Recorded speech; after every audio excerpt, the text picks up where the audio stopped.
जरा सा अविवेक। सेठ धनपत राय एवं पंडित सुमति चंद की मित्रता लोगों की ईर्ष्या का विषय थी।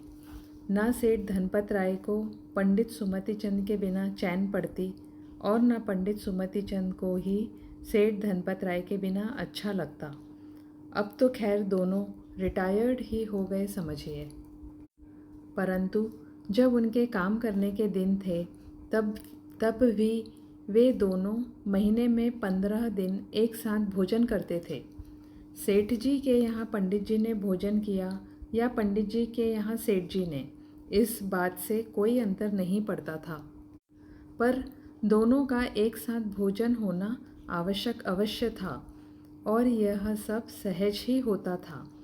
इसमें आमंत्रण निमंत्रण देने लेने का कोई चक्कर नहीं था। हाँ, सेठानी और पंडितानी को इस बात की शिकायत जीवन भर बनी रही कि घर भोजन नहीं करना था तो कम से कम खबर तो कर देते, हम भूखे तो न बैठे रहते। पर उनकी भी मजबूरी थी, पहले से कुछ निश्चित हो तभी तो कुछ सूचना दी जावे। यदि सेठ जी अपने घर ना हो तो समझिए कि निश्चित रूप से पंडित जी के घर होंगे। इसमें किसी से कुछ पूछने की आवश्यकता नहीं है, यह बात पक्की ही समझिए। यही बात पंडित जी के बारे में भी 16 आने सत्य थी कि यदि वे अपने घर ना मिले तो सेठ जी के ही घर मिलेंगे। उनको खोजने के लिए अन्यत्र भटकने की आवश्यकता आज तक तो किसी को पड़ी नहीं थी। उन दोनों की मित्रता उनके परिवारों के लिए चाहे जैसी रही हो, पर समाज के लिए तो वरदान थी। पंडित जी एवं सेठ जी की प्रतिष्ठा मिलकर समाज का बहुमत अपने में समेट लेने के लिए पर्याप्त थी। समाज के हित के लिए जो भी निर्णय यह जुगल जोड़ी कर लेती, उसे कार्यान्वित होने में देर नहीं लगती। किसी भी सत्कार्य करने के लिए निर्णय पर पहुंचने में इन्हें कभी कोई कठिनाई नहीं हुई थी। बहस के लिए बहस उनमें कभी होती ही न थी। बस सेठ जी ने कहा और पंडित जी ने माना, अथवा पंडित जी ने कहा और सेठ जी ने माना। अभी तक सब कुछ ठीक ही चल रहा था, पर जब एक दिन पंडित जी अपने निश्चित समय पर सेठ जी के घर पहुँचे और किवाड़ खटखटाए तो कुछ देर तक किवाड़ खोलने कोई नहीं आया। भीतर कोई ना हो यह बात नहीं थी, क्योंकि भीतर से जोर जोर से बातचीत करने की आवाज़ें निरंतर आ रही थी, जैसे कोई झगड़ा हो रहा है। हो सकता है कि इसी कारण किसी का ध्यान किवाड़ों की आहट की ओर न जा सका हो। पंडित जी कुछ देर खड़े रहे, फिर उनका ध्यान अंदर से आने वाली आवाज़ों ने खींचा तो वे क्या सुनते हैं कि सेठ धनपत राय स्वयं जोर जोर से घर वालों को डांट रहे हैं। वे कह रहे हैं कि यदि किसी ने दोबारा इस प्रकार की बात की तो मुझसे बुरा कोई ना होगा। तुम नहीं जानते कि मेरे और पंडित जी के क्या संबंध हैं। मैं और वे 2 शरीर और एक आत्मा हैं। पंडित जी ने जब अपना नाम सुना तो उनकी उत्सुकता बढ़ी। वे सोचने लगे कि चर्चा तो मेरे संबंध में ही हो रही है। आज सेठ जी को उनके घर वालों से मेरे और उनके संबंधों की गहराई बताने की क्या आवश्यकता आ पड़ी। क्या घर वाले मेरे और उनके संबंधों के बारे में जानते नहीं हैं? कुछ न कुछ विशेष बात अवश्य है। यह सोचकर उन्होंने किवाड़ों को खटखटाना बंद कर उधर की ओर विशेष उपयोग लगाया। कान लगाकर वे औरतों की फुसफुसाहट को सुनने का यत्न करने लगे। पूरी बात तो कुछ पल्ले ना पड़ी, पर यह अनुमान अवश्य लगा कि कुछ खो गया है, जिसके संदर्भ में उनका नाम आने से सेठ जी एकदम आग बबूला हो उठे हैं। ऐसी स्थिति में उन्हें लौट आना ही उपयुक्त लगा। घर वालों ने किवाड़ों की खटखटाहट सुनी ही ना हो सो बात नहीं थी। सुनी तो थी, पर वातावरण की उत्तेजना में उधर किसी ने ध्यान नहीं दिया था। सेठ जी भी यह चाहते थे कि थोड़ा वातावरण सहज हो जावे तो किवाड़ खोले, क्योंकि उन्हें संभावना यही थी कि पंडित जी ही पधारे होंगे। जब वे थोड़े सहज हुए तो आकर उन्होंने ही किवाड़ खोले, पर वहाँ कोई न था। अतः वे पंडित जी के घर की ओर चल दिए। पंडित जी वहाँ से लौट तो दिए थे, पर घर नहीं गए थे। उद्विग्न से थोड़ी बहुत देर यहाँ वहाँ भटकते रहे, पर जब सहज हुए तो उन्होंने सोचा कि अभी सेठ जी के यहाँ हो आना चाहिए, क्योंकि प्रतिदिन मैं उनके यहाँ इस समय जाता ही था। आज न जाने से जो संदेह का बीज पड़ गया है, उसे अंकुरित होते देर नहीं लगेगी। अतः वे सेठ जी के घर पहुँचे, पर वहाँ सेठ जी तो थे नहीं। पूछने पर पता चला कि अभी अभी बाहर गए हैं, हो सकता है आपके यहाँ ही गए हों। उनके मन के समान घर का वातावरण भी उन्हें उखड़ा उखड़ा ही लगा, पर वे सेठ जी की प्रतीक्षा करते हुए वहीं बैठ गए। सेठानी जी उनके पास आकर बैठी ही थीं कि उनकी आंखें सूजी देखकर पंडित जी ने पूछा, क्यों, क्या बात है? क्या तबीयत ठीक नहीं है? तबीयत तो ठीक ही है, पर क्या? ना मालूम इनको क्या हो गया है कि ज़रा ज़रा सी बात पर आपे से बाहर हो जाते हैं। क्या आज कुछ बातचीत हो गई है? बातचीत ही होती तो क्या बात थी। मेरे मुंह से जरा निकल गया कि बस आपे से बाहर हो गए। जो मन में आया सो कहा।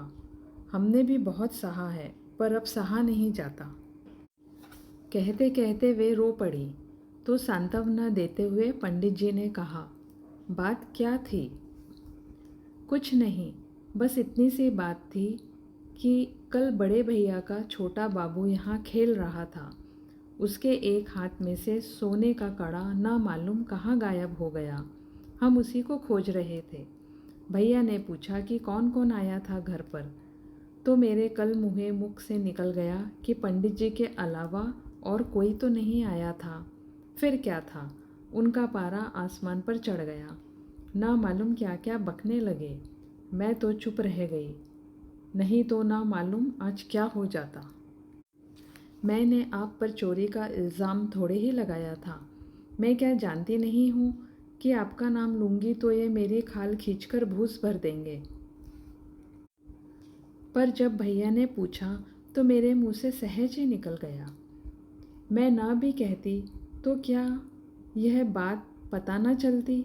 दुनिया तो कहती ही कहती, मेरा मुंह बंद कर दे, पर दुनिया का मुंह कैसे बंद करेंगे? ना मालूम बहुत देर तक सेठानी क्या कहती रही। मूल बात कान में पड़ते ही पंडित जी का माथा भन्नाने लगा। अतः आगे वे कुछ भी न सुन सके।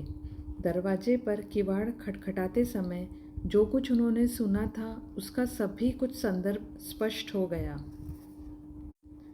सेठानी की जबान रुकी और पंडित जी को जब होश आया तो उन्होंने सहज होते हुए कहा, कड़ा एक ही खोया है या दोनों?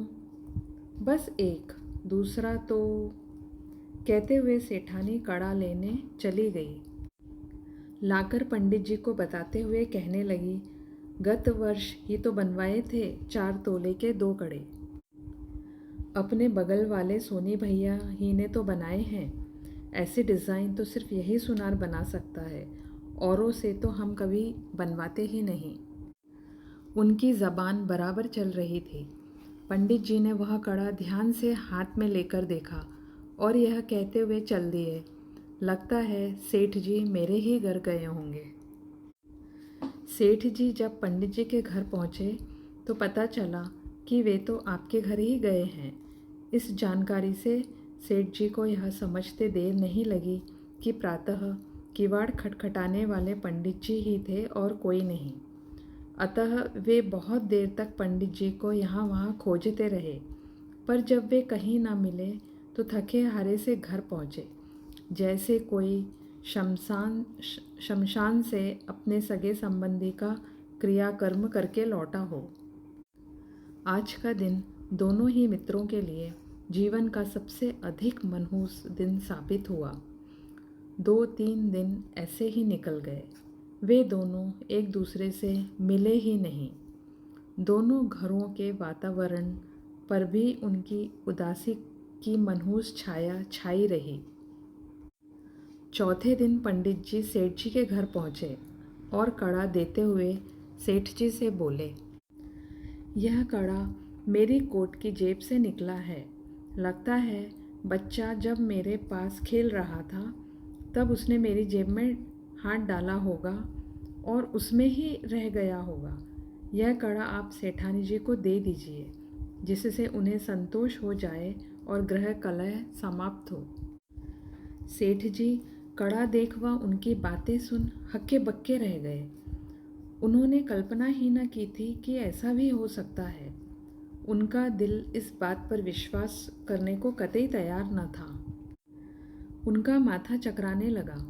वे सोच रहे थे कि क्या यह सब सत्य है या मैं सपना देख रहा हूँ। वे मन ही मन भगवान से प्रार्थना कर रहे थे कि यह सब सपना ही साबित हो, सत्य नहीं।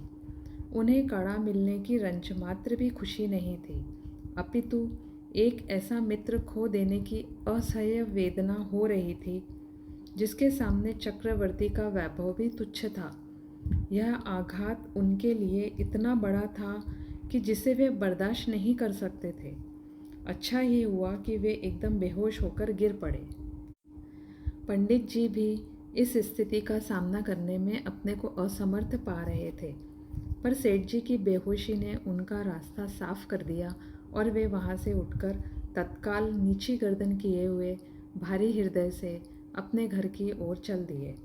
उन्हें आशंका थी कि सेठ जी के होश में आने पर कुछ अघटित भी घट सकता है। यद्यपि इस स्थिति में सेठ जी को छोड़ने की वे कल्पना भी नहीं कर सकते थे, पर जागृत विवेक ने उन्हें इसके लिए मजबूर कर दिया था। दोनों का जीवन अब भी चल रहा था, पर उनके जीवन में अब कोई रस नहीं रह गया था। दोनों अपनी जिंदा लाशों को निरंतर ढोए चले जा रहे थे। जिंदा दिली और उत्साह न मालूम कहाँ चले गए थे। कल तक वे अपने को बूढ़ा मानने को तैयार ही न थे, पर ना मालूम एक दिन में ही वे कितने बूढ़े हो गए थे। अब जिंदगी उन्हें भारभूत लगने लगी थी। भगवान से जल्दी उठा लेने की प्रार्थनाएं उनके दैनिक जीवन का अंग बन चुकी थी। घर द्वार देश काल सब कुछ वे ही थे और वैसे ही चल रहे थे, पर सामाजिक गतिविधियों पर तो मानो वज्रपात ही पड़ गया था। सब कुछ वहीं का वहीं थम कर रह गया था। अब न मंदिरों में वह सफाई देखने में आती थी जो उनके ज़माने में दिखती थी, और न पाठशाला की औषधालय की संभाल करने वाला कोई था। धार्मिक पर्व जैसे आते वैसे ही चले जाते। समाज में कोई उल्लास का वातावरण देखने को नहीं मिलता। उनके द्वारा जो स्फूर्ति, जो प्रेरणा अभी तक प्राप्त होती रही थी, न मालूम अब वह क्यों नहीं प्राप्त हो पा रही थी। सेठ जी की मानसिक स्थिति को देखकर घर वाले यद्यपि उनसे कुछ नहीं कहते, तथापि आपस में कानाफूसी अवश्य करते, जो कभी कभी सेठ जी के कानों में भी पड़ जाती थी। कोई कहता बड़े पंडित बनते थे, पर मन पर काबू नहीं था। व्यंग करता हुआ दूसरा कहता, नहीं भाई, बात ऐसी नहीं है। वे कोई जानबूझकर थोड़ी ही ले गए थे कड़ा। वह तो उनकी जेब में बच्चे ने स्वयं डाल दिया था। बेचारों को जब पता चला तब तत्काल दे गए, नहीं तो। कहते कहते जब जोरदार ठहाका लगता और सब घर वाले उसका साथ देते तो सेठ जी के नीचे से ज़मीन खिसकने को फिरती। फिर कोई कहता, देखो कैसी बात बनाई, इन्हें बात बनाने की भी तो अकल नहीं है और बनते हैं पंडित राज। यह नहीं सोचा कि इस बात पर भी कोई विश्वास करेगा क्या। दूसरा कहता, क्या करते, जब पछता नहीं दिखा तो वापस तो करना ही था, अन्यथा जेल की हवा न खानी पड़ती। तीसरा कहता, हवा तो दे देने पर भी खिला सकते थे हम, पर पिताजी का डर लगता है, अन्यथा सारी पंडिताई निकाल देते। तुनक्कर चौथा कहता, पिताजी ने तो उन्हें माथे पर चढ़ा रखा था, भगवान मानते थे भगवान, कुछ कहो तो उन्हीं के सामने हमें ऐसे झिड़क देते थे जैसे हम कुछ समझते ही नहीं हैं। हम तो चुप रह जाते थे, नहीं तो उसकी बात पूरी ना हो पाती तो दूसरा बोल पड़ता, उन्होंने इन पर कोई जादू कर रखा था, जादू, अन्यथा उनके पीछे पागल से क्यों डोलते रहते। अब चुप्पी साध ली है। ये बातें धीरे धीरे सारे गांव में फैल गई थी, अतः जहाँ देखो वहीं इस प्रकार की कानाफूसी चल निकली थी। इस प्रकार सेठ जी और पंडित जी का जीना और भी दूभर हो गया था। ये सारी बातें सुन सुनकर सेठ जी का खून खौलता था, पर उन्हें कोई रास्ता दिखाई नहीं देता। यदि उन्हें भी पंडित जी पर क्रोध आ जाता तो इस मंडली के साथ उनकी भी पटरी बैठ जाती, पर क्या करें, उनका दिल मानता ही न था। उन्होंने पक्का दिल करके एक बार पंडित जी से एकांत में मिलने का निश्चय किया। पंडित जी की हालत तो सेठ जी से भी बदतर थी, क्योंकि चोरी तो उनकी ही पकड़ी गई थी, पर उनके पास जिंदा रहने के लिए पांडित्य का सहारा था। अतः उन्होंने अपना संसार साहित्य को बना लिया, शास्त्रों को बना लिया। यद्यपि उन्हें बहुत बड़ी ठेस लगी थी, तथापि इस घटना से उन्हें एक लाभ भी हो गया था। अब उनका समय बाहरी कामों में, व्यर्थ के व्यवहारों के निभाने में बर्बाद नहीं होता था। अध्ययन मनन के लिए मानो उन्हें यह शुभ अवसर प्राप्त हो गया था, अन्यथा उनके स्वभाव के अनुसार उन्हें जीवन भर फुर्सत ना मिलती। उनके घरवाले उनसे इस संबंध में पूछ पूछ कर थक चुके थे, पर वे एक ही बात कहते जो उन्होंने सेठ जी से कही थी। इस बात पर लोगों को विश्वास नहीं होता था, और न यही विश्वास होता था कि उन्होंने चोरी की होगी। मर्ज को लाइलाज मानकर वे भी इस ओर से उदास हो गए थे। जब सेठ जी एक दिन अचानक उनके यहाँ पहुँचे तो वे दोनों एक दूसरे को ढंग से पहचान ही न सके, क्योंकि वे दोनों ही कुछ ही महीनों में लगभग आधे रह गए थे। एक दूसरे को नहीं पहचानने का दोनों को कोई आश्चर्य नहीं हुआ, होना भी नहीं चाहिए था, क्योंकि जब वे वर्षों तक एक साथ रहे फिर भी एक दूसरे को सही रूप में न जान सके। जान गए होते तो आज सत्य जानने के लिए सेठ जी को उनके पास क्यों आना पड़ता। जब उन्हें उनके घरवाले ही न पहचान पाए तो और लोग कैसे पहचानते।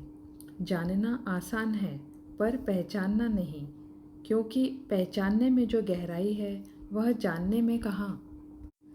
जो भी हो, सेठ जी ने बहुत घुमा फिराकर कई बार पूछा, पर पंडित जी से उससे अधिक कुछ न उगलवा सके, जितना उन्होंने उनके घर जाकर कड़ा देते समय बताया था।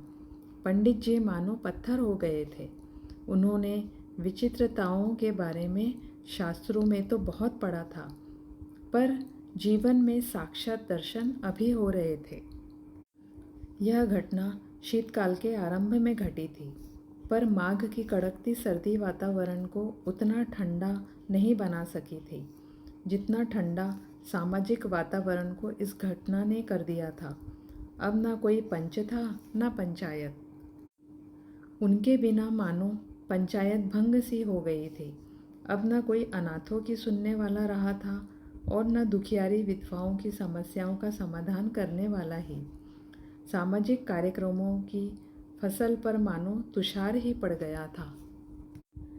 समय यूं ही बीत रहा था। सर्दियों के बाद ग्रीष्म ऋतु भी आई। जिस वृक्ष की जड़ें कट गई हो वह तो शीतकाल में ही सूखने लगता है। फिर गर्मियों में तो कहना ही क्या, बरसात ही एक ऐसी ऋतु है जो उसे सहारा दे सकती है। जैसे जैसे तैसे गर्मी भी समाप्त हुई और संपूर्ण जगत के तन मन को ठंडक पहुंचाने वाली पावस भी आ पहुंची। प्यासी धरती की प्यास बुझी तो उसका तन रोमांचित हो उठा। जगह जगह दुर्वाकर फूट पड़े। घर घर की नालियां साफ की जाने लगी। 8 माह से बंद पड़ी नालियों में इतना कूड़ा करकट भर गया था कि पानी निकलने को अवकाश ही न रहा था। अतः उनकी सफाई आवश्यक ही नहीं, अनिवार्य हो गई थी, अन्यथा घरों में पानी भर जाने की आशंका थी। सेठ धनपत राय के घर की नलियां भी साफ की जाने लगी। धीमी धीमी बरसात हो रही थी। बच्चे उसमें नहाने का आनंद उठा रहे थे। वातावरण इतना सुहावना था कि बूढ़े भी बच्चे हो रहे थे। वे भी नालियां ठीक से साफ हो रही हैं या नौकर चाकर बेगार टाल रहे हैं, यह देखने के बहाने बूंदाबांदी का आनंद लेने बाहर निकल आए थे। पर सेठ धनपत राय के अवसाद को यह रम्य वातावरण भी दूर न कर पाया था। वे अपने कमरे में कुछ बुदबुदा रहे थे। कह नहीं सकते कि वे किसी स्तोत्र का पाठ कर रहे थे या मन ही मन किसी से जल भुनकर बड़बड़ा रहे थे। जो कुछ भी हो, पर जब बाहर से एकदम कड़ा कड़ा की आवाज़ें आई तो ना मालूम वे कब एकदम बाहर आ गए। वैसे तो वे कई बार रात में स्वप्न में कड़ा कड़ा कहकर बड़बड़ाने लगते थे। कड़ा शब्द उनका महामंत्र बन गया था। अतः कड़ा कड़ा सुनकर उनका चौंक पड़ना एवं बाहर आ जाना कोई बड़ी बात नहीं थी। पर आज तो बाहर आकर जो कुछ उन्होंने देखा वह अद्भुत था, अपूर्व था। उनके लिए तो मानो वरदान ही था। वे क्या देखते हैं कि वही कड़ा जो खोया था तथा जिसके बदले में यह कहकर कि वह मेरी जेब में चला गया था, पंडित जी दूसरा कड़ा दे गए थे। हाथ में लिए नौकर चिल्ला रहा था, कड़ा मिल गया, कड़ा मिल गया। और सब लोग आश्चर्यचकित आंखें फाड़ फाड़ कर उसे देख रहे थे। अब 3 कड़े हो गए थे। सबकी समझ में सब कुछ आ गया था। सभी चुप थे। किसी के पास कहने के लिए कुछ था ही नहीं जो बोलते। सभी ओर सन्नाटा था। सेठ जी भी माथे पर हाथ रखे नीची गर्दन किए बैठे थे। आकाश निर्मल था और बूंदाबांदी थम गई थी। आकाशीय बादलों के समान संशय के बादल भी छट चुके थे और गांव का आकाश भी निर्मल हो गया था। पर लोगों की आंखों से होने वाली अविरल अश्रुधाराएं थम ही न रही थी। बातों ही बातों में सारे गांव में खबर फैल गई थी और झुंड के झुंड लोग आ रहे थे एवं वहां इकट्ठे होते जा रहे थे। जब सेठ धनपत राय को कुछ ध्यान आया तो वे तीनों कड़े लेकर धीरे धीरे पंडित जी के घर की ओर चल दिए। उनके पीछे पीछे उनके परिजन एवं पुरजन भी थे। एक शांत मौन जुलूस सा ही बन गया था। वे सभी पंडित जी के घर पहुँचे और उनके सामने तीनों कड़े रख दिए। तो उनकी समझ में सब कुछ आ गया। वे बड़ी देर तक एक दूसरे को देखते रहे। कोई कुछ बोला नहीं। मुंह से तो कोई भी कुछ नहीं बोल रहा था, पर स्निग्ध शांत मौन वह सब कुछ कह रहा था जो वाणी के द्वारा कभी नहीं कहा जा सकता। पंडित जी तेजी से उठे, अंदर गए, क्षण भर में ही वापस आए और चौथा कड़ा लाकर उन तीनों में मिलाकर रख दिया। पंडित जी की अमृतवाणी से उपदेश तो लोगों ने जीवन भर सुने थे, पर उनका प्रभाव कितना उन पर पड़ा था यह तो वे ही जानते थे। किंतु इस घटना ने सबको अंदर से हिला दिया था। नीरव मौन को भंग करते हुए अश्रुपूरित नेत्रों से जब सेठ जी ने कहा, यह आपने क्या किया, तो एकदम शांत गंभीर स्वर में पंडित जी कहने लगे, जो मुझे उचित प्रतीत हुआ। इस विषम स्थिति से उबरने का मुझे एक यही निरापद मार्ग सूझा था। यद्यपि मैं जानता हूँ कि इससे आपको भी कम तकलीफ नहीं हुई, मुझे भी दुख तो हुआ ही, पर यह सब मनोगत ही रहा। इसके बिना तो ऐसी स्थितियाँ उत्पन्न हो सकती थी कि जिनमें हम सबका जीवन भी दूभर हो जाता। अस्तु, जो भी हो, वे अपनी बात पूरी भी न कर पाए थे कि मानसिक संताप से अत्यंत संतप्त सेठानी बिलखते हुए कहने लगी, हे भगवान, मेरे जरा से अविवेक ने क्या अनर्थ कर डाला। मैंने एक ज्ञानी की विराधना कर अनंत ज्ञानियों की विराधना का महापाप तो किया ही, साथ में अपने पति की आंतरिक शांति को भंग कर उनका जीना भी दूभर कर दिया। इसी तरह की बातें कुछ दिन यहाँ वहाँ होती रहीं और फिर सब कुछ सहज हो गया, पर पंडित जी की उदासीनता उल्लास में परिवर्तित न हो सकी। सेठ जी को उनके सहज समागम का पूर्ववत लाभ फिर कभी संभव न हुआ। शरीर का घाव तो समय पाकर भर जाता है, पर मन के घाव का भरना सहज नहीं होता। इस दुनिया में आज न सेठ जी हैं न पंडित जी, पर यह कहानी गांव के बच्चे बच्चे की ज़बान पर है और तब तक रहेगी जब तक दादियाँ अपने पोते पोतियों को कहानियाँ सुनाती रहेंगी।